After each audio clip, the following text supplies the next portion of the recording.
এই ব্যবসায়ীদের ব্যবসার অর্থটা 3 ভাগে তারা ব্যয় করেছে। জোরে বলেন, সবার বোঝা দরকার। কয় ভাগে ব্যয় করেছে? 3 ভাগে। বলবেন হুজুর প্রথম ভাগ কি? যারা অ্যাডভান্স দিয়েছে, অ্যাডভান্স 5 লাখ টাকা 10 লাখ টাকা দিছে কি দেয় নাই, অ্যাডভান্স দিয়েছেন, এটা হলো তাদের একটা ব্যয়। দ্বিতীয় নম্বর আরেকটা ব্যয় হলো দোকানটাকে তারা ডেকোরেশন করেছে, দোকানে গ্লাস লাগাইছে, চেয়ার এনেছে, ফার্নিচার এনেছে, শোকেস এনেছে, এসি লাগাইছে, লাইট লাগাইছে, আরো বহুত কিছু লাগাইছে।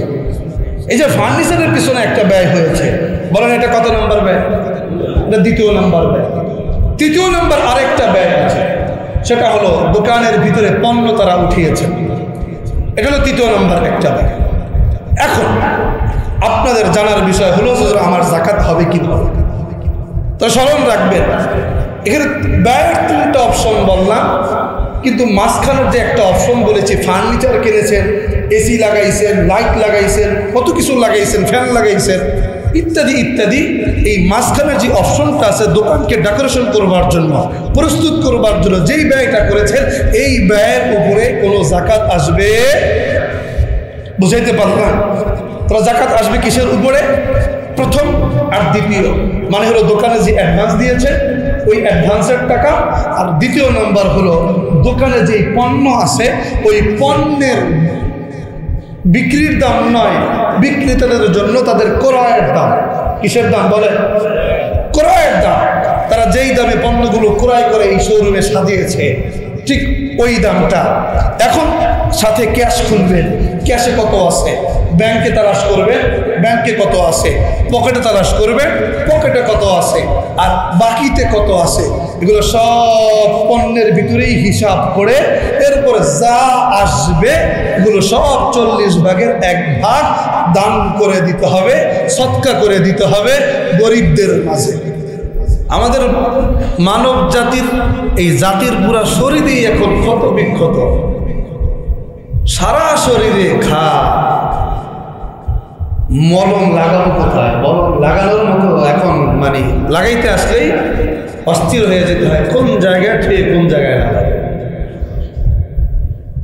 হোক সেটা দেশের ভিতরে, হোক সেটা আন্তর্জাতিকভাবে পুরা বিশ্বের মুসলমান যে যেখানে আছে। আমি মনে করি যে যাই বলুক না কেন, যদি বলেন যে হুজুর এই এত ক্ষত বিক্ষত পুরা মুসলিম জাতির পুরা শরীরে, অন্তত সঠিক একটা এই মানে বিভিন্ন বিষয়ের উপরে আলোচনা করতে গেলে তো বছরের পর বছর যাবে, কিন্তু এত সমস্যা, এই সমস্যার পিছনে মূল কারণটা কি? যদি বলেন বাংলাদেশের অস্থিরতার মূল কারণ কি, এটার উত্তর যা। যদি বলেন কাশ্মীরে মুসলমান মার খায় কেন, এটার উত্তর তাই। যদি বলেন বাংলাদেশের এই অবস্থার উন্নতির পিছনে এটার মূল জিনিস কি, তো যদি আবার পাল্টা প্রশ্ন করেন পক্ষান্তরে ফিলিস্তিনের ওই অবস্থার থেকে যদি উঠে আসতে হয় এটার জন্য মাধ্যম কি, তো বাংলাদেশের ক্ষেত্রে উত্তর যা, ফিলিস্তিনের ক্ষেত্রে উত্তর তাই। যদি বলেন হুজুর উত্তর কি, বলবো এটাই, মুসলিম জাতি কোরআন ছেড়ে দিয়েছি, যার ফলে আজ আমাদের এই অবস্থা। মুসলিম জাতি আজ কোরআন ছেড়ে দিয়েছে। কোরআন যদি ছেড়ে না দিতাম তাহলে আজকে আমাদের এই সমস্যাগুলো হতো না। আমরা আজ বিশ্বাস করেন যাদেরকে আমরা আজ নেতা মনে করি, তারা সবচাইতে বড় লেজুর বৃত্তি করে। কথা কন, তারা সবচাইতে বেশি লেজুর বৃত্তি করে। তারা যদি এটা একেবারে গ্রাম পর্যায় থেকে দিয়ে শুরু করে আন্তর্জাতিক বিশ্ব পর্যন্ত, গ্রামের ভিতরে যেইটাকে আপনি নেতা মনে করবেন, দেখবেন এটা অন্যায়ের পাচাটে বেশি। গ্রাম থেকে উঠে ইউনিয়নে আসেন, দেখবেন এখানে যেটাকে নেতা মনে করবেন, কথাগুলো বলে দিচ্ছি, গিয়ে মিলাবেন, দেখবেন ওটা নেয় না, অন্যায়ের সাথে সবচাইতে পাচাটে বেশি।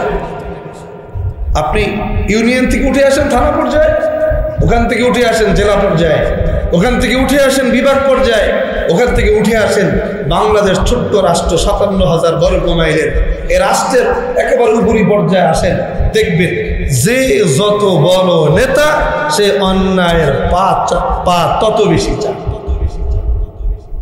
ন্যায়ের পক্ষে কথা বলতেই পারে না, ন্যায়ের পক্ষে থাকতেই পারে না। কি যে এক জ্বালা, কি যে এক সমস্যা। কিন্তু সাধারণ মানুষ আজ এই জাতীয় নেতারা উপর দিয়ে এক ভাষা দেখায়, গ্রাম থেকে নিয়ে শুরু করে একেবারে আন্তর্জাতিক বিশ্ব পর্যন্ত উপর দিয়ে সাধারণ নাগরিকদেরকে একরকম ভাষা দেখায়, আর নিচে নিচে নিচে নিচে অন্যায়ের সাথে আঘাত করে, যার ফলে সাধারণ মুসলমান আজ পুরা বিশ্বে নিষ্পেষিত, নির্যাতিত, মজলুম, এটা ছাড়া আর কিছু না। আমার কথায় রাগ করতেছেন? যেটা বলতে হবে, রাগ করতেছেন? আজ এটাই মূল কারণ। এখান থেকে উঠে পর্যন্ত যান, বাংলাদেশের মানুষ ৯৫% যারা, এরা মুসলমান না? কথা বলতে হবে। আমরা মুসলমান না? আমরা মুসলমান দাবি করি। আমরা দাবি করি যে কোরআন একমাত্র শান্তি, কোরআনের মাধ্যমেই প্রতিষ্ঠা হতে পারে, কোরআনের মাধ্যমেই একজন মানুষের ব্যক্তি জীবনের অধিকার প্রতিষ্ঠা হতে পারে, কোরআনের মাধ্যমেই একজন মানুষের সামাজিক ভাবে তাদের অধিকার প্রতিষ্ঠা হতে পারে। এটা আমরা মনে করি, এটা আমরা জানি, এটা আমরা বুঝি।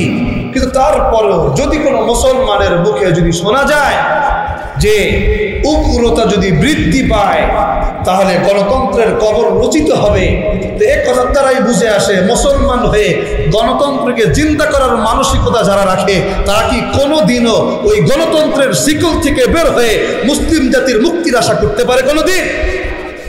কথা বলতে হবে। বলেন তাহলে, এবার বলেন, আমি যে কথাটা বললাম কথাটা কি অসত্য না সত্য? যে আমরা সাধারণ মানুষ নিষ্পেষিত কেন? যে যত বড় উপরের পর্যায়ে সে অন্যায়ের সাথে সে তত বেশি তো সমান। বলবেন হুজুর ফিলিস্তিনে আজ মুসলমান এইভাবে নির্যাতিত, হুট করে এসে যুদ্ধবিরতির মধ্য দিয়ে তাদের উপরে হামলা করে, হুজুর এটা কি করে সম্ভব? এদেশের মুসলিম বিশ্বের নেতারা কি এগুলো চোখে দেখে না? আরে আপনি কি ভাবছেন? অর্থ আর শক্তি যদি দুইটা মানুষের থাকে তো মানুষ অন্যায় করে। যার যত বড় সেলিব্রিটি তার অন্যায় তত বেশি গোপন, অন্যায় তত বেশি গোপন। এখন আপনি আমি আপনাদেরকে ছোট্ট একটা উদাহরণ দিয়ে বুঝাই, তাহলে আপনারা বুঝবেন যে পুরা বিশ্বের মুসলিম মোড়লরা চুপ আছে কেন, চুপ থাকার কারণটা কি। অনেকে আশা করেন সৌদি আরবের দিকে তাকায়া থাকে, মিশরের দিকে তাকায়া থাকেন, কাতারের দিকে তাকায়া থাকেন, পুরা মুসলিম বিশ্বের দিকে তাকায়া থাকেন। আসলে লাভ নেই।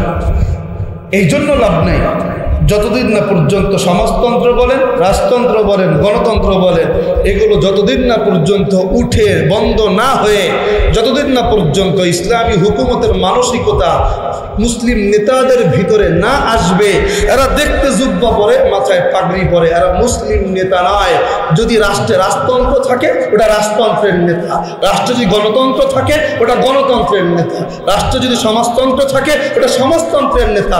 নামে মুসলমান, কামে পাক্কা সমাজতন্ত্রবাদী, গণতন্ত্রবাদী, পুঁজিবাদী, মুনাফিক ছাড়া আর কিচ্ছু না। আমরা ওদের কাছে মুসলমানদের আমানত চাই, কি করে সম্ভব? অসম্ভব, হবে না কোনোদিন। মুআজ্জাজ মুহতারাম, আমি আপনাদেরকে আরেকটু ছোট্ট পয়েন্ট বলি। এই যে আমরা নেট ব্যবহার করি, এটার নাম কি? ইন্টারনেট। বলেন নাম কি? ইন্টারনেট। এই যে ইন্টারনেট, এই দুইটা তো এখানে আলাদা আলাদা দুইটা শব্দ আছে, না সহজেই বুঝবেন। ইন্টার মানে ভিতরে, ইন্টার মানে কি? ভিতরে। নেট অর্থ কি? জাল। নেট অর্থ কি? জাল। ইন্টারনেট জালের ভিতরে পুরা বিশ্ব। ইন্টারনেট পুরা জালের ভিতরে পুরা বিশ্ব। বলবেন হুজুর কি করে? যারা একটু দামি দামি মোবাইল চালান তারা আমার এই কথাটুকু বাস্তবতার সাথে মিলিয়ে দেখবেন। কিছু কিছু মোবাইলে কোনো একটা অ্যাপ চালু করতে গেলে দেখবেন ওখানে এই যে সাউন্ড অ্যাক্সেস চায়।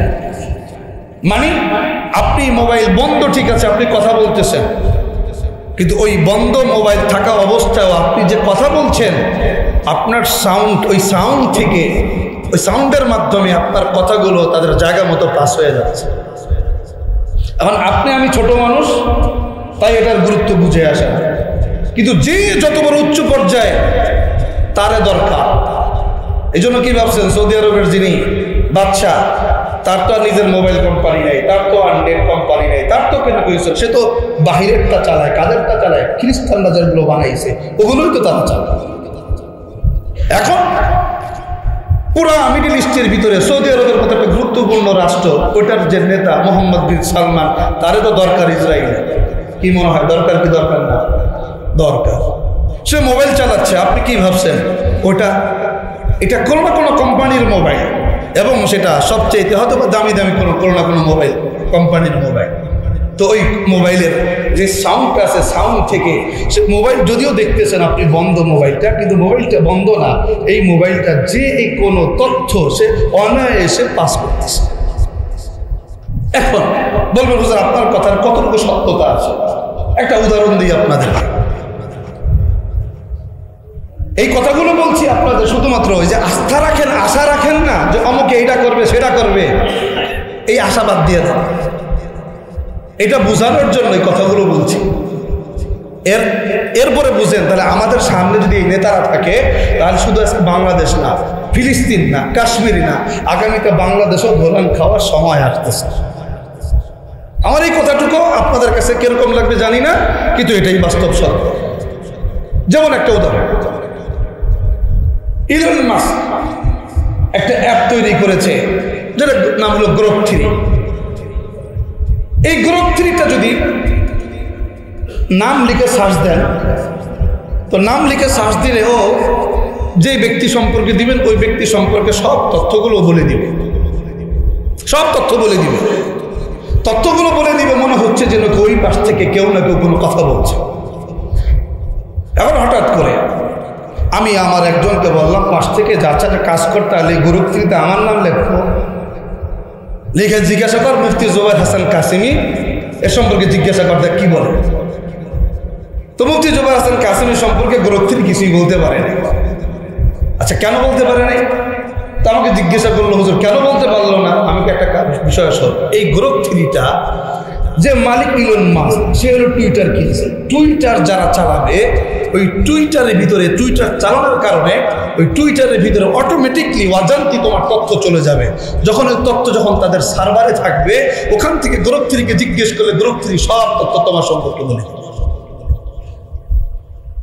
এখন মোদিজি চিন্তা করে আমি যে মুসলিম নিধন করেছি, মোদিজি চিন্তা করে আমি এটা অন্যায় করেছি, ওই অন্যায় করেছি, সেই অন্যায় করেছি। গ্রুপ 3 কেমনে জানে? গ্রুপ 3 কিভাবে জানে? টুইটার চালান, ওইখান থেকে সব তথ্য সে নিয়ে নিছে। এখন গ্রুপ 3কে জিজ্ঞেস করলে সব বলে দেয়। কথা বুঝাইতে পারতেছি না আমি? এরকম করে যারা আপনারা গুগল, আপনারা যারা ফেসবুক, বিভিন্ন জিনিস চালাচ্ছেন আর মনে করতেছেন চার দেয়ালের ভিতরে আছি, কেউ কিচ্ছু জানে না, যে যার মতো করে চালাচ্ছি। কিন্তু আপনি আমি ছোট, তাই এটার প্রয়োজন নাই। কিন্তু আরো বড় হন, আরো বড় হন, যে যত বড় হবে তারে দরকার বেশি হবে গুগলের, তারে দরকার বেশি হবে টুইটারের। অটোমেটিকলি তথ্যগুলো তাদের কাছে অজান্তে চলে যাচ্ছে, জিজ্ঞেস করলে সব বলে দিচ্ছে। কিভাবে? কারণ প্রত্যেকের ঘরে ঘরে ঘরে ঘরে ঘরে ঘরে ইহুদি আর খ্রিস্টানরা এক একটা করে জাসুস গোয়েন্দা বসায় রাখছে। ওই গোয়েন্দা আপনার সব তথ্য পাস করতেছে। আপনি কি ভাবতেছেন ওই যেটা ভাইবা আপনি করবেন, ওটা করার আগে তারা ডিফেন্স তৈরি করে, ওটা করার আগে তারা ডিফেন্স তৈরি করে ফেলে। কিন্তু আপনি আমি মুসলিম বিশ্বের যারা আছি, যারা আমরা সাধারণ নাগরিক মুসলমান, আমরা মনে করতেছি তারা বানিয়ে সার্থক, আমরা কিনে সার্থক। তারা বানাইয়া মনে করে যে আমরা সার্থক হয়েছি, আর আমরা কিছু টাকা দিয়ে কিনে মনে করি যে আমরা কিনে সার্থক হয়েছি। আমরা কিনে সার্থক হই নাই, আমরা জালে ফেসে গেছি, আমরা জালে ফেসে গেছি। এইভাবে জালে ফাঁসতে ফাঁসতে ফাঁসতে ফাঁসতে এখন কেউ বাকি নেই। সৌদি বলেন, মিশর বলেন, কাতার বলেন, দুবাই বলেন, কে কোন নেতা কোন মেয়ের সাথে কোথায় গিয়ে ডেট করেছে সেই তথ্য তার কাছে আছে। যখন এবার আরেকটা রকেট হামলা সৌদির থেকে করতে যাবে, পাল্টে এবার বলবে ওস্তাদ কাছে আসো, জি ওই যে আমাদের সাথে কুকাম করেছিলাম, কারণ কি বলো তোমার ক্ষমতা দরকার নাকি এটা ফাঁস করে দিয়ে গদির থেকে ঘাট ধরে নামায় দিবে, কোনটা চাও?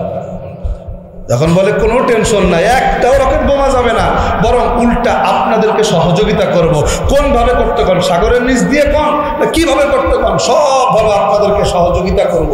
সহযোগিতা তো করছে, যার ফলে আজ এই ফিলিস্তিনের ভিতরে মুসলমানরা নির্যাতিত হচ্ছে। ঘুমন্ত অবস্থায় নতুন তাঁবু টানিয়েছে, সেই তাঁবুর উপরে এসে বোমা মেরে 400 450-এর উপরে মুসলমানদেরকে অনায়াসে হত্যা করে ফেলতেছে। তারপর মুসলিম বিশ্ব বিরাট, কারণ আমরা যাদেরকে নেতা মনে করছি আসলে এরা নেতা নয়, হয় সমাজতন্ত্র, নয় রাজতন্ত্র, নয়তো বা এই গণতন্ত্রের চক্করে পড়ে আর ইন্টারনেট এই নেটের জালের ফাঁসে পড়ে। এখন একটাও নেতা নাই, বাহ্যিক নেতা থাকলেও সব এখন গোলাম নয়তো বা চাটুকার। কথা কোন ঠিক কিনা?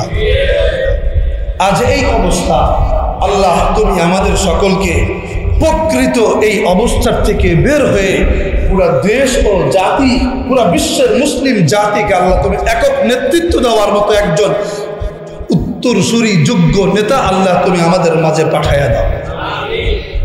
মুআজ্জাজ মুহতারাম, কথা আয়াত যেটা তেলাওয়াত করেছি এই বিষয়ে কথা বলার জন্য না, কিন্তু কথাগুলো চলে আসছে কারণ আসলে আমরা আমাদেরকে চিনতে পারতেছি না, আমরা আমাদেরকে বুঝতে পারতেছি না। আমাদের যে করুণ অবস্থা হয়ে যেতেছে, এটা দেখে যদি প্রকৃতভাবে যদি কোনো মানুষ যদি ভাবে, তাহলে বাস্তবে এটা একটা অস্থিরতা সৃষ্টি হওয়া ছাড়া আমি আর কোনো উপায় দেখি না, আর কোনো উপায় দেখি না। আমি গত 2 দিন যখন চিন্তা করতেছি কি বিষয়ে বয়ান করব, কি বিষয়ে কথা করব, কি বিষয়ে কথা বলবো, কথা তো অনেক, কিন্তু ব্যাপারটা হলো যে বইলা লাভ কি, এগুলো বললে হবে কি? কারণ আমরা তো মসজিদে যখন আসি তখন তো পাক্কা মুসল্লি হয়ে যায়। মসজিদ থেকে বের হওয়ার পরে এক একজনের কথা, আচার আচরণের দিকে তাকাইলে সন্দেহ লাগে এটা কি আসলে মুসলমান? কথা কান আচরণের দিকে তাকাইলে মনে হয় এটা কি মুসলমান নাকি? কারণ আপনি কথাগুলো বলছি, এই কথাগুলো হয়তো বা আজকে না হোক 5 বছর পরে হোক, দেখবেন এগুলো বাস্তবে মিলে যেতে পারে এবং বাস্তবে হয়েও যেতে পারে। এমনও বহুত আলেম ছিলেন যারা কোনোদিনও ভাবে নাই যে এইরকম অবস্থায় আমাদেরকে আসতে হবে, এইরকম অবস্থায় আমাদেরকে পড়তে হবে। আজ আপনাদের সামনে দ্ব্যর্থহীন কণ্ঠে কোরআনের কথাগুলো, মেসেজগুলো আপনাদেরকে দিচ্ছি।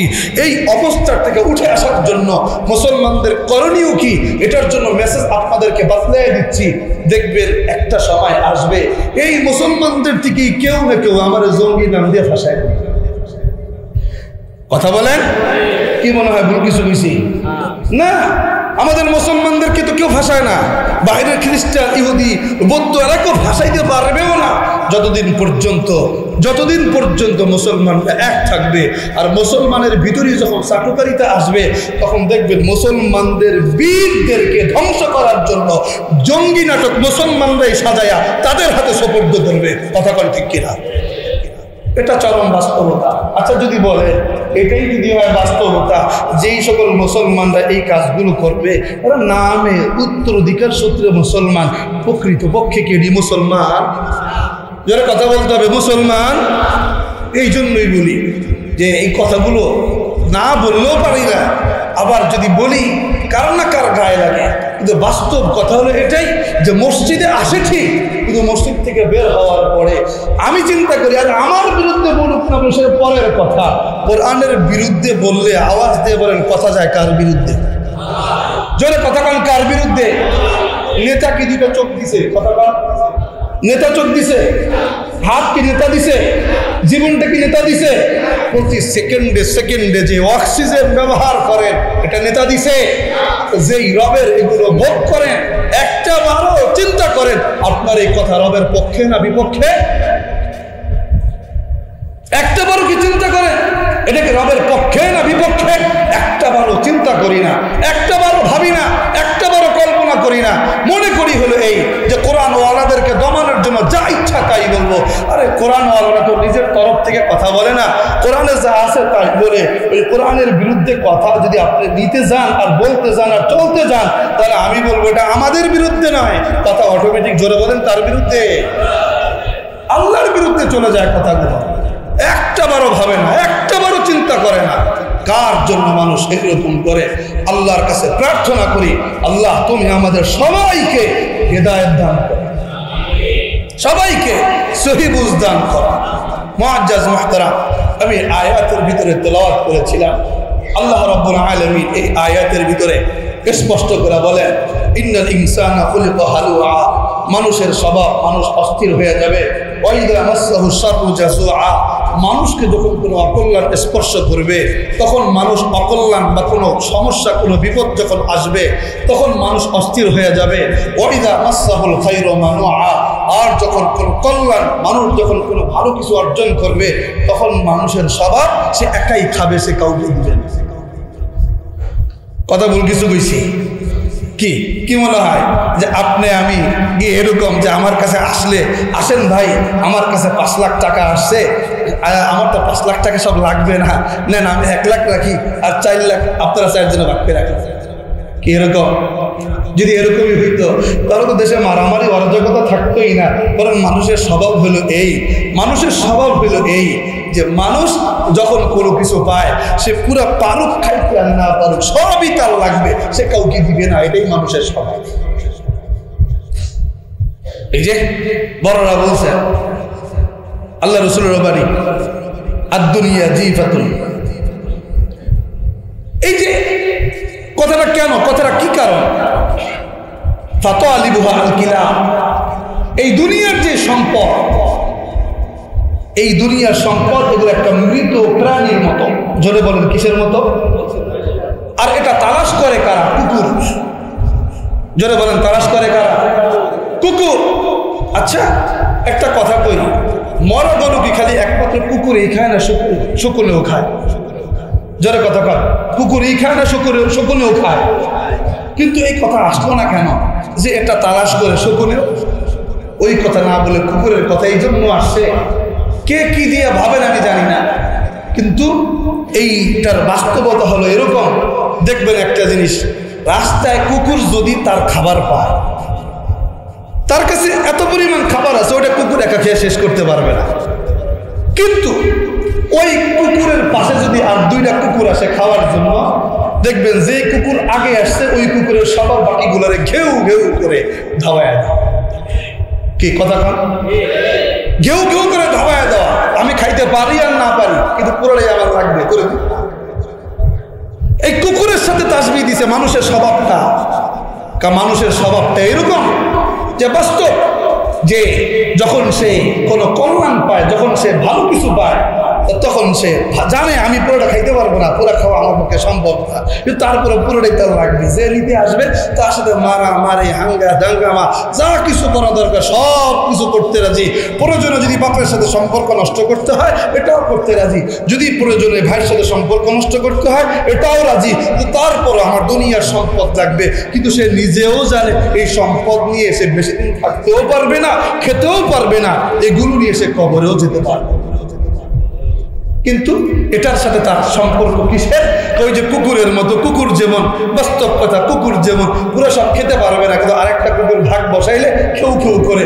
মানুষও দেখবেন আরেকজন মানুষ আসলে কেউ কেউ করে। ওটাই আল্লাহ কোরআনে বলছেন, ওয়াইদা মাসসাহুল খায়রু মানুআ, যখন কোনো কল্যাণ, যখন কোনো ভালো, যখন কোনো উন্নতি কোনো মানুষকে স্পর্শ করে, তখন ওই মানুষ চায় ওই ভালোটা সে একাই ভোগ করবে, সে আর কাউকে দিবে না। তাহলে এই স্বভাবটা কার ভিতরে থাকবে আর কার ভিতরে থাকবে না, এই ব্যাপারে আল্লাহ রাব্বুল আলামিন খুব সুন্দর করে কোরআনের ভিতরে বলেছেন। গত জুমায় কিছু আলোচনা করেছিলাম, আল্লাযীনা হুম আলা সালাতিহিম দাঈমুন, যারা নামাজের ব্যাপারে সর্বদা নামাজ পড়ে। দ্বিতীয় নম্বর গুণ আল্লাহ রাব্বুল আলামিন বলেছেন, ওয়াল্লাযীনা ফি আমওয়ালিহিম হাক্কুম মা'লুম লিস-সাইলি ওয়াল মাহরুম, ওই সকল মানুষ যাদের সম্পদের ভিতরে যারা ভিক্ষুক তাদের জন্য হক রয়েছে, যারা অধিকার থেকে বঞ্চিত তাদের জন্য হক রয়েছে। ওই হক যারা আদায় করে ওই সকল মানুষ এই 3টা স্বভাব থেকে মুক্ত। মানে সব কথা, সার কথা হলো, এই 2 নম্বর বৈশিষ্ট্যের সার কথা হলো, যাদের সম্পদ থেকে যারা মানুষকে দান করতে শিখে, যারা মানুষকে দান করতে জানে, আল্লাহ রাব্বুল আলামিন বলতে চান ওই সকল মানুষগুলো ওই কুকুরের স্বভাব থেকে আলাদা। ওই সকল মানুষগুলো বলেন কিসের থেকে আলাদা? কুকুরের স্বভাব থেকে আলাদা। মানে তার এখন সম্পদ আছে, সে একা খাবে না, সে গরিবকে দিয়ে খাবে। সে এতিমদেরকে দিয়ে খাবে, সে মিসকিনদেরকে দিয়ে খাবে। আর যার ভিতরে স্বভাব আমি দিব না, আমার উপরে যাকাত হয়েছে আমি দিব না, আমার উপরে সম্পদ খরচ হয়েছে, অন্যের হক সাব্যস্ত হয়েছে আমি দিব না, তো আপনি স্মরণ করে নেবেন আজকের এই জুমার বয়ান থেকে যে আল্লাহ রসুলের ভাষ্যকার অনুযায়ী আমার ভিতরে কুকুরের স্বভাব আছে। বলেন কিসের স্বভাব আছে? কি বলতে কি লজ্জা লাগতেছে নাকি? বলেন কিসের স্বভাব আছে? যদি আমি আবারও বলছি, আপনার কাছে সম্পদ আছে, আপনি ভাবতেছেন আমার কাছে যে পরিমাণ সম্পদ এটার ভিতরে গরিবের হকও আছে, যদি আপনি গরিবের হক গরিবকে একেবারে পাই টু পাই বুঝায় দেওয়ার মানসিকতা যদি আপনার ভিতরে থাকে, তাহলে আপনি বুঝবেন আপনার ভিতরে সুন্দর চরিত্র আছে। আর পক্ষান্তরে যদি মনে করেন যে না আপনি ভিতরে আসেন, আপনি দিবেন না, গরিবের হক আপনি দিবেন না, আপনি বলবেন আমি কষ্ট করে কামাই করেছি, আমি এই করেছি, আমি সেই করেছি, আমি প্রশ্ন রাখতে চাই দোকানে কাস্টমার পাঠাইছেন কে? মালয়েশিয়া, সিঙ্গাপুর, ইতালি, লিবিয়া গিয়ে শ্রম দিয়েছেন, এই শরীরের ভিতরে শক্তি যোগান দিয়েছেন কে? আল্লাহ যদি বলতেন যা তোর যাকাত দেওয়ার দরকার নেই, কিন্তু প্রত্যেকটা মুহূর্তে মুহূর্তে যে এনার্জি তোর কাজের পিছনে ব্যয় করছ ওই এনার্জির ফি দে, ওই এনার্জির ফি দে। বলেন ও বুদ্ধিজীবী, আপনার কাছে কি জবাব আছে? এনার্জির ফি, 8 ঘন্টার এনার্জির ফি দেওয়ার সুযোগ আপনার আছে? যদি আল্লাহ বলতেন যে ঠিক আছে আমি তো তোর দোকানে প্রত্যেক কাস্টমার পাঠাবো, কিন্তু কথা হলো তুই কাস্টমার থেকে যা লাভ করবি তার একটা কমিশন আমারই দিবি, বলেন ওই দিন কি করতেন? পারতেন এই কমিশন প্রত্যেকটা আদায় করতে? তো আল্লাহ বলছেন এত কিছু দরকার নেই, তোর জীবনের ফি দেওয়ারও দরকার নেই, তোর এনার্জির ফি দেওয়ারও দরকার নেই, তোর দোকানের কাস্টমারের কমিশন দেওয়ার তোর দরকার নেই। তোকে বলতেছি এই পরিমাণ সম্পদ যদি তোর হয় তাহলে ওই সম্পদ থেকে তুই 40 ভাগের 1 ভাগ দিস। এরপরে আপনি যদি বলেন না আমি দিব না, তা আল্লাহ রসুল যে বলেছেন ওটা কুকুরের স্বভাব, আমি তো মনে করি কমই বলেছেন, তার একটু বেশি বলার দরকার ছিল। দোস্ত আমার, আল্লাহ রাব্বুল আলামিন বলেন আল্লাযীনা ফি আমওয়ালিহিম হাক্কুম মা'লুম লিস-সাইলি ওয়াল মাহরুম। যেহেতু কথা এসেছে এখান থেকে একটু কথা আমাদের সকলের একটু জানার দরকার, বোঝার দরকার। যেহেতু এই মাদারীপুরে এই পুরান বাজারে সবাই ব্যবসায়ী, অনেকেই জিজ্ঞেস করেছেনও বটে হুজুর আমার ব্যবসা আছে যাকাত দিব কিভাবে? সেই ক্ষেত্রে ছোট্ট আমি তাদেরকে উত্তর দিয়েছি, এখন বলবো না, কারণ আপনার উত্তর আপনাকে দিলে 10 জনকে দিতে হবে। এই উত্তরটা একদিন দিব, সবাই নিবে। এই যে পুরান বাজার আমরা যারা ব্যবসায়ী আছি, এই ব্যবসায়ীদের ভিতরে এই ব্যবসায়ীদের ব্যবসার অর্থটা 3 ভাগে তারা ব্যয় করেছে। জোরে বলেন, সবার বোঝা দরকার। কয় ভাগে ব্যয় করেছে? 3 ভাগে। বলবেন হুজুর প্রথম ভাগ কি? যারা অ্যাডভান্স দিয়েছে, অ্যাডভান্স 5 লাখ টাকা 10 লাখ টাকা দিছে কি দেয় নাই, অ্যাডভান্স দিয়েছেন, এটা হলো তাদের একটা ব্যয়। দ্বিতীয় নম্বর আরেকটা ব্যয় হলো দোকানটাকে তারা ডেকোরেশন করেছে, দোকানে গ্লাস লাগাইছে, চেয়ার এনেছে, ফার্নিচার এনেছে, শোকেস এনেছে, এসি লাগাইছে, লাইট লাগাইছে, আরো বহুত কিছু লাগাইছে। এই যে ফার্নিচারের পিছনে একটা ব্যয় হয়েছে, বলেন এটা কত নম্বর ব্যয়? এটা দ্বিতীয় নম্বর ব্যয়। তৃতীয় নম্বর আরেকটা ব্যয় আছে, সেটা হলো দোকানের ভিতরে পণ্য তারা উঠিয়েছে, এটা হলো তৃতীয় নম্বর একটা ব্যয়। এখন আপনাদের জানার বিষয় হলো আমার যাকাত হবে কি হবে, তো স্মরণ রাখবেন এখানে ব্যয়ের 3টা অপশন বললাম, কিন্তু মাঝখানের যে একটা অপশন বলেছি ফার্নিচার কিনেছেন, এসি লাগাইছেন, লাইট লাগাইছেন, কত কিছু লাগাইছেন, ফ্যান লাগাইছেন ইত্যাদি ইত্যাদি, এই মাঝখানের যে অপশনটা আছে দোকানকে ডেকোরেশন করবার জন্য, প্রস্তুত করবার জন্য যেই ব্যয়টা করেছেন, এই ব্যয়ের উপরে কোনো যাকাত আসবে? বুঝাইতে পারলাম? তাহলে যাকাত আসবে কিসের উপরে? প্রথম আর দ্বিতীয়, মানে হলো দোকানে যে অ্যাডভান্স দিয়েছে ওই অ্যাডভান্সের টাকা, আর দ্বিতীয় নাম্বার হলো দোকানে যে পণ্য আছে ওই পণ্যের বিক্রির দাম নয়, বিক্রেতাদের জন্য তাদের ক্রয়ের দাম। কিসের দাম বলে? ক্রয়ের দাম। তারা যেই দামে পণ্যগুলো ক্রয় করে এই শোরুমে সাজিয়েছে ঠিক ওই দামটা। এখন সাথে ক্যাশ খুলবেন, ক্যাশে কত আছে, ব্যাংকে তালাশ করবেন, ব্যাংকে কত আছে, পকেটে তালাশ করবেন, পকেটে কত আছে, আর বাকিতে কত আছে, এগুলো সব পণ্যের ভিতরেই হিসাব করে এরপরে যা আসবে এগুলো সব 40 ভাগের 1 ভাগ দান করে দিতে হবে, সদকা করে দিতে হবে গরিবদের মাঝে। কথা বুঝাইতে পারলাম? কথা বুঝাইতে পারলাম? তাহলে বাস কথা শেষ। ব্যবসায়িকদের জন্য একেবারে সহজ সোজা সাপটা মাসালা। বলেন আমাদের ব্যবসায়ীদের জন্য ব্যয় করার রাস্তা কয়টা? 3টা। প্রথম নাম্বার রাস্তা অ্যাডভান্স, দ্বিতীয় নাম্বার দোকান ডেকোরেশন, তৃতীয় নাম্বার পণ্য সাথে পণ্যের সাথে আপনার যে অর্থ অথবা বাকিতে যা আছে এটা। তাহলে মাঝখানের ডেকোরেশনের এই যে ব্যয় আছে, এই ব্যয়ের কোনো যাকাত, পার্সোনাল গাড়ির কোনো যাকাত, আপনার যে ভবন আছে 10 তলা 5 তলা 7 তলা এটার কোনো যাকাত নাই, আপনার যে জমি জমা পড়ে আছে এই জমি জমারও কি নাই, কোনো যাকাত। কথা আমি বুঝাইতে পারলাম? যাই হোক, কথা এটা খুব সহজে বলে দিলাম। আল্লাহ আমাদের সকলকে বোঝার তৌফিক দান করুন।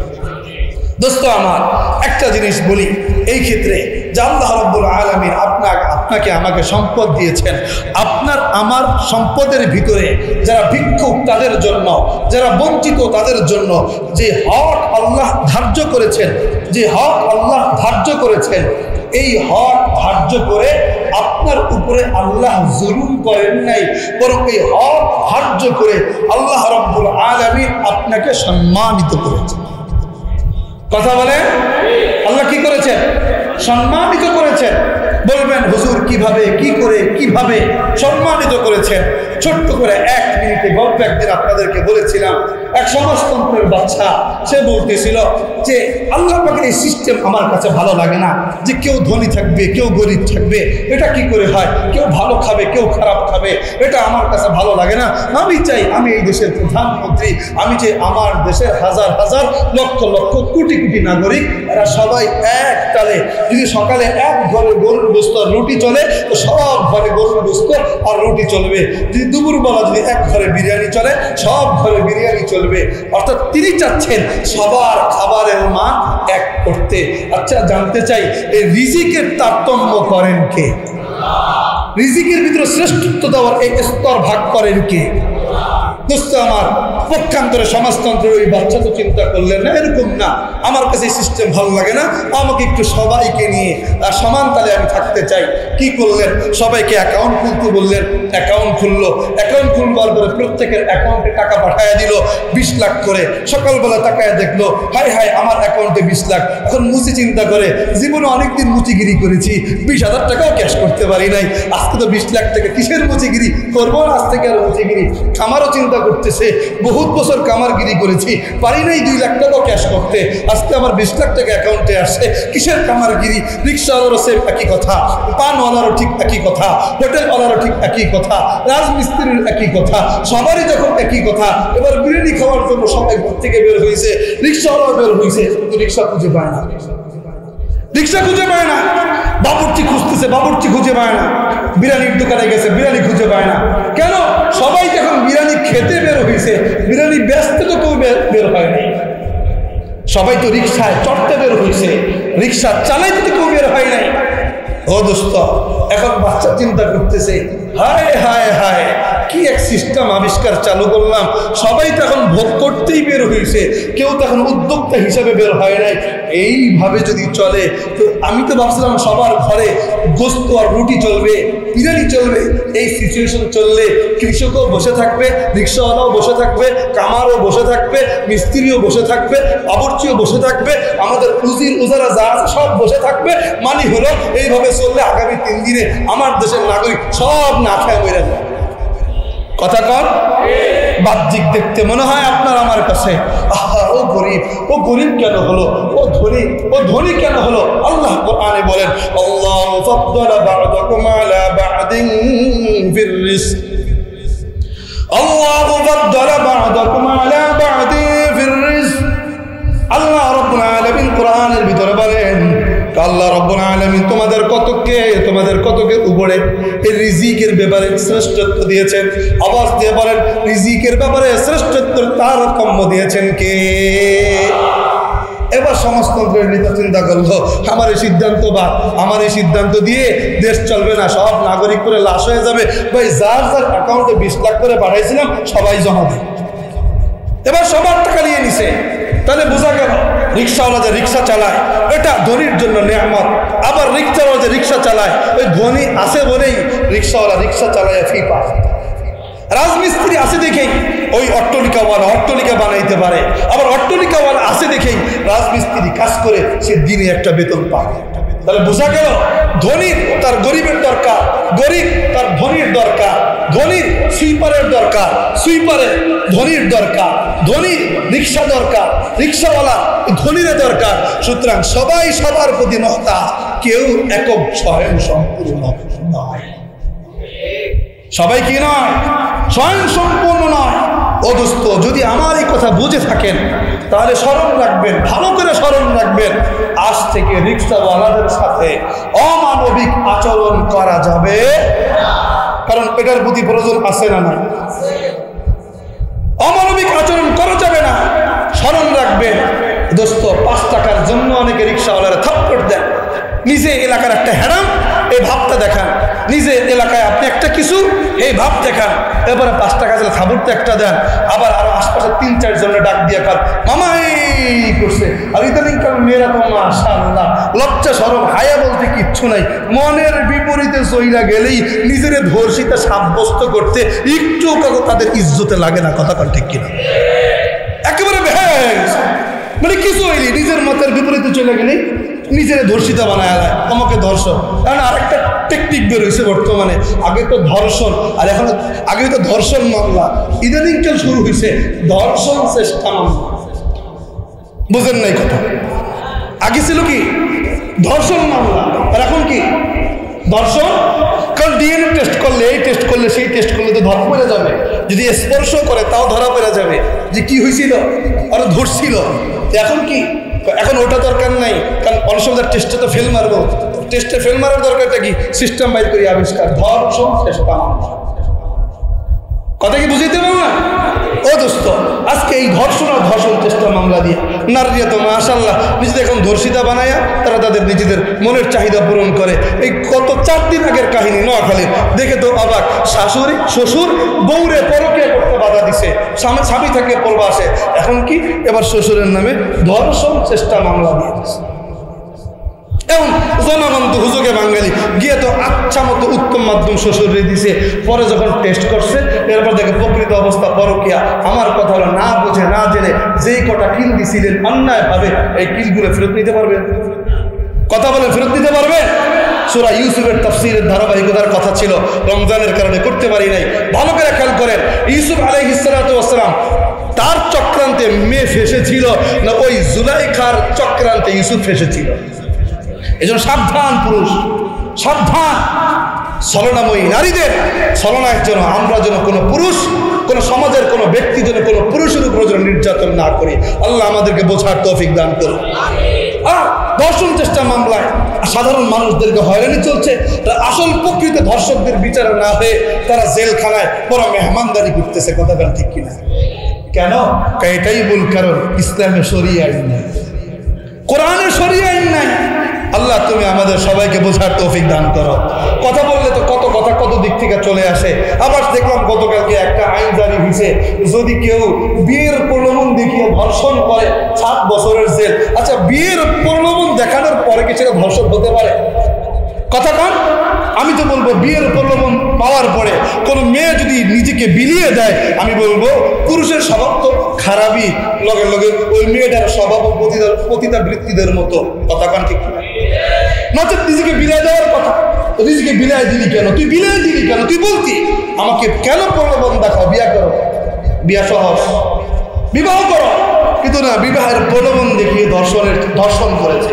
বিবাহের প্রলোভন দেখিয়ে দুইজনের সদিচ্ছায় ওটা ধর্ষণ হয় কি করে? এটা জেনা, আর জেনার শাস্তি হয় 100 দররা, নয়তো বা যদি বিবাহিত হয় মাটির মধ্যে গেড়ে পাথর মেরে মাথা থেতলিয়ে দেওয়া। কথা কোন ঠিক কিনা? এগুলো কি মানুষ আইন বানায়, এই উল্টা পাল্টা আইন করে আবার বলে আমরা বৈষম্য করতে চাই না। যেই বৈষম্যের জন্য 2700 সন্তান এই বাংলাদেশে রক্ত দিল, সেই দেশে এখনো সেই অন্যায়ের আইনের বৈষম্য চলছে। যতদিন পর্যন্ত এই বৈষম্য থাকবে ততদিন পর্যন্ত এই দেশে শান্তি আসবে না। যতদিন পর্যন্ত বৈষম্য থাকবে ততদিন পর্যন্ত এই দেশের সুশৃঙ্খল শান্ত ব্যবস্থাপনা এই দেশে প্রতিষ্ঠা হবে। চলেন আমি যে কথাগুলো বলছিলাম, তাহলে এবার আসেন, তাহলে গরিব রাখা গরিব থাকা এটা ধনীদের জন্য নেয়ামত, আবার ধনীদের জন্য নেয়ামত, আবার ধনী ব্যক্তি থাকা এটা গরিবদের জন্য নেয়ামত। সুতরাং ধনীদের জন্য গরিবদের উপরে কোনো মজলুমি করা, জুলুম করা এটা কখনোই কোনো ধনীদের জন্য উচিত হবে। এবার একটি কথা এখান থেকে বলতে চাই, সে কথা হলো এই যে যাকাত তো দিবেন, কেমনি দিবেন সেটা তো বলে দিলাম ছোট্ট একটি কথার মাধ্যমে, মনে আছে তো? এখন কথা যাকাত কাদের কি দিবেন, অর্থ কাদের পিছনে ব্যয় করবেন, এটা হলো একটি কথা। আপনি দেন, আপনি আপনার গরিব মিসকিনদেরকে দেন। এলাকার ভিতরে গরিব আপনার আত্মীয় স্বজন আছে, প্রকৃত স্বামী নাই, বিধবা, আপনার বোন, আপনার ফুফু, আপনার চাচি হতে পারে আমি, তারা অগ্রাধিকার রাখে, তাদেরকে আপনি দেন। যাকাত বলে দিয়েন না, মনে কষ্ট হবে, তাদেরকে হাদিয়া বলে দিবেন। বলেন কি বলে দিবেন? হাদিয়া বলে দিবেন। বলবেন সামনে ঈদ আসতেছে, এই নাও তোমাকে কিছু দিলাম, তুমি তোমার বাচ্চাদেরকে নিয়ে তুমি ঈদ সুন্দরভাবে পালন করো। এইভাবে যদি দেন আপনার সম্পদে বরকত দিবেন কে? আচ্ছা, এটা তো একটা বললাম আপনার গরিব আত্মীয় স্বজন। আপনার পাশে প্রতিবেশী আছে না, যে আপনার আত্মীয় না কিন্তু প্রতিবেশী গরিব, হ্যাঁ এদেরকেও আপনি দিবেন। আপনার বাসার কাজের বুয়া গরিব যদি থেকে থাকে আপনিও তাদেরকে দিবেন। এরপরে যদি দেখেন আপনার মাদ্রাসার পাশে প্রকৃতপক্ষে গরিব এতিম ছাত্র আছে, যারা আমাদের যাকাতের টাকাই পড়াশোনা করে, তাদেরকেও দিবেন। তাদেরকেও দেওয়ার ব্যাপারে কোরআনে স্পষ্ট বিধান দিয়েছেন কে? শুনুন, খালি মাদ্রাসার ছাত্ররাই যে যাকাত খায় ব্যাপারটা এরকম। বলবেন হুজুর কি? একটা ছোট্ট কথা বলি, একটা উদাহরণ দিয়ে বলি। স্কুলে, কলেজে, ইউনিভার্সিটিতে স্কলারশিপ পায়, বুঝেন? স্কলারশিপ পায়, বুঝেন?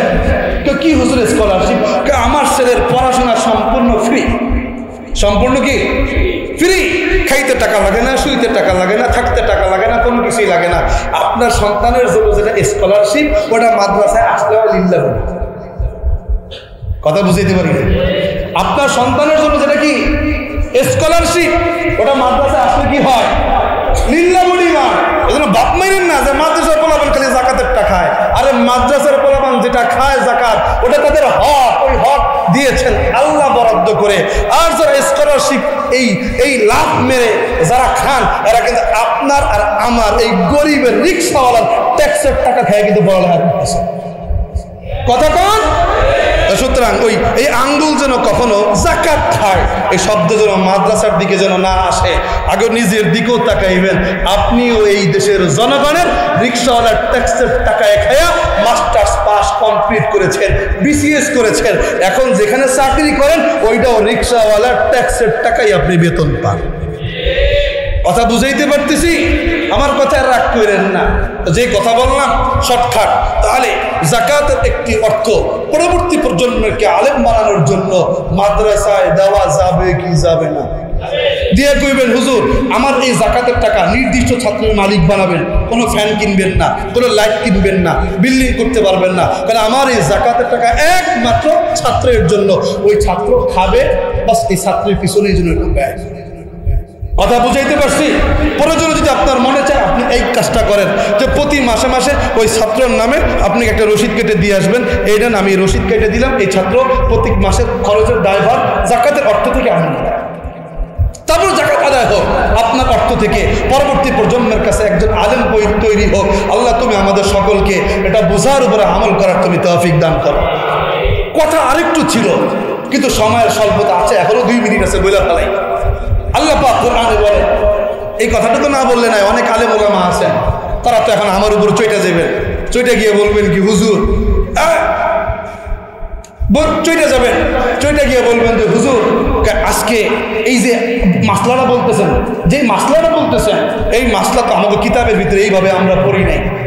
কিন্তু হ্যাঁ, আজকে কোরআন সূরাতুল বাকারার 273 নম্বর এই আয়াতটুকু আজকে গিয়ে খুঁজেন, খুলেন ওই আয়াতের শানে নুজুলটুকু আমি বলে দিচ্ছি। সূরা বাকারা আয়াত নম্বর কত? 273 নম্বর আয়াত। এই আয়াত দিয়ে খুলেন, এই আয়াত খুঁজে দেখেন, তাহলে আমার আজকের এই কথার জবাব আপনারা পেয়ে যাবেন। যেই আয়াত দিয়ে, যেই ইবারত দিয়ে, যেই পৃষ্ঠা দিয়ে আপনারা হারাম ফতোয়া দিবেন, ওই পৃষ্ঠাও আমি জুবাইর হাসান পড়েছি। আর পক্ষান্তরে যেই আয়াত দিচ্ছি, এই আয়াতটুকু দিয়ে পরের সিদ্ধান্ত আপনারা নেবেন। আয়াতের ভিতরে আল্লাহ কোরআনে বলেন, লিল ফুকারাইল্লাযীনা উহসিরু ফি সাবিলিল্লাহ লা ইস্তাতিউনা দারবান ফিল আরদি ইয়াহসাবুহুমুল জাহিলু আগনিয়া মিনাত তাআফফুফ তা'রিফুহুম বিসীমাহুম লা ইয়াসআলুনা আন-নাসা ইলহাফা। আল্লাহ বলেন কিছু কিছু মানুষ দেখবা যারা দরিদ্র, যারা ফকির, কিন্তু তারা উহসিরু ফি সাবিলিল্লাহ, আল্লাহর রাস্তায় তারা আটকায়া আছে। আল্লাহর রাস্তায় বলতে কি বুঝাইছে? ওই আয়াতের শানে নুজুলও দেওয়া আছে, আয়াতের ব্যাখ্যায় দেওয়া আছে। হয় জিহাদ করতে গিয়ে আল্লাহর রাস্তায় আটকায় আছে, নয়তো ইলমি দ্বীন শিক্ষা করতে গিয়ে তারা আল্লাহর রাস্তায় আটকায় আছে। এরপরে কি? লা ইয়াসআলুনা আন-নাসা ইলহাফা, তারা মানুষের কাছে চাইয়া বেড়ায় না, নিজের জন্য চায় না। তা'রিফুহুম বিসীমাহুম, তাদের আলামত দেখলে তোমরা চিনবা। আর তাদেরকে জাহেল, যারা দুনিয়ার যারা জাহেল মূর্খ, তারা তাদেরকে দেখলে মনে করি কি এরা মনে হয় অনেক বড়, অনেক বড় লোক মনে করে। এরপর আল্লাহ রাব্বুল আলামিন কোরআনে বলেন, ওয়ামা তুনফিকু মিন খায়রিন ফাইন্নাল্লাহা বিহি আলিম, তোমরা এদের জন্য যেই জিনিসটা খরচ করবা, দান করবা বলে নাই, কি বলেছে বলেন? খরচ করবা।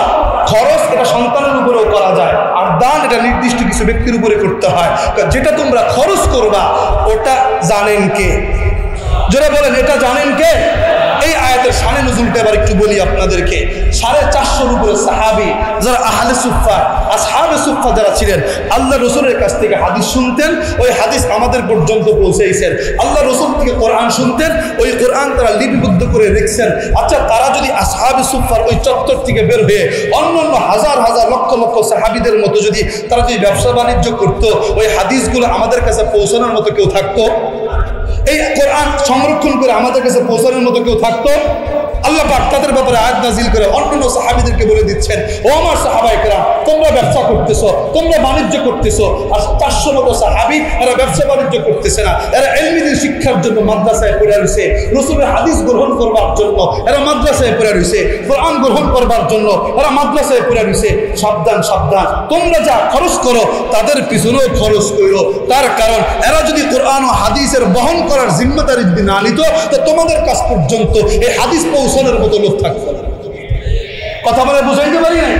এই আয়াত থেকে আমি যে কথাটুকু বরাবর সবসময়ই বলি, বলেন এই দেশে খেলোয়াড়দের পিছনে সরকারের অর্থ ব্যয় হয় কি হয় না?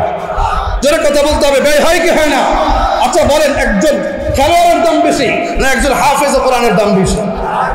বরং একজন হাফেজ কোরআন দাঁড় করাবেন, বিশ্বের সব মানুষ আরেক পাল্লায় দাঁড় করাবেন, একজন হাফেজ কোরআনের সমান কোনোদিনও হবে। আচ্ছা, একজন খেলোয়াড়কে যদি রাষ্ট্র যদি পালতে পারে, তাহলে উচিত ছিল না কোরআনকে সংরক্ষণ করার জন্য কোরআনের যারা হাফেজ এদেরকেও রাষ্ট্রের কর্তৃক এদেরকে লালন পালন করা? কথা বলতে হবে, লালন পালন করা। কিন্তু আজকাল আমরা ইদানিংকাল ফতোয়া দিয়ে বসি, হুটহাট করে হাফেজরা তারাবি পড়বেন, এদেরকে কোনো কিছুই দেওয়া যায় নাই। একটা ফতোয়া দিয়ে বসছে। আরে ভাই ঠিক আছে, আপনার ফতোয়া মানছি, কিন্তু স্মরণ রাখবেন এই বাংলাদেশের মানুষটা এমনিতে হাদিয়া দিতেই চায় না, দানই করতে চায় না। তার মধ্যে যদি আবার আলগাই ফতোয়াটা পায়, তাহলে তো দেবে পাইছে। শোনো, ভালো করে বুঝছেন, আবার আমার রংবাজ বানায় ফেলেন না। কেউ যদি হুজুর নিজের হুজুরের তো মনে হয় লাগবে, এই জন্য মনে হয় এই ফতোয়া দিচ্ছে। আরে ভাই আমার লাগবে না, আমার মতো অর্থ আর আমার বাপের মতো অর্থ সব আলেমের নাই, সব হাফেজের নাই। আমার এই বয়সে এসে তারাবি 23 বছর চলতেছে, এই 23 বছর তারাবিতে আইসা আমার বহু সঙ্গী তারাবি ছেড়ে দিছে। কেন? রমজান মাস, বিবাহ হয়েছে, সন্তান আছে, তারাবি পড়াইতে হলে সারাদিন কোরআন শিখতে পড়ে থাকতে হয়। সারাদিন নিয়ে কোরআন পড়ে থাকলে রমজান মাসের ঈদের বাজার করে দিবে কে? কথা কন, রমজান মাসের ঈদের বাজার করে দিবে কে? এখন বলবেন ঠিক আছে, আপনার তারাবি পড়ানোর দরকার নাই, আপনি এই ব্যবসা বাণিজ্যই করেন। এইভাবে হাফেজরা যদি ব্যবসা বাণিজ্যে লেগে যায়, একটা প্রজন্ম আসবে এই কোরআন পড়বার মতো লোক থাকবে না। তখন তো আবার ঠিক টাকা দিয়ে, যেমন যে থেকে লোক টাকা দিয়ে আনেন না, তখন আবার ঠিক টাকা দিয়ে কি করবেন? হাফেজকে ভাড়া করে আনবে। দোস্ত আমার কথাগুলো আমার এই কথাগুলো কি রঙের দিকে নেবেন না। বলেন আল্লাহ যেখানে বলেছেন এই হাফেজ আলেম যারা হাদিস বহন করে তাদের উপরে খরচ করতে।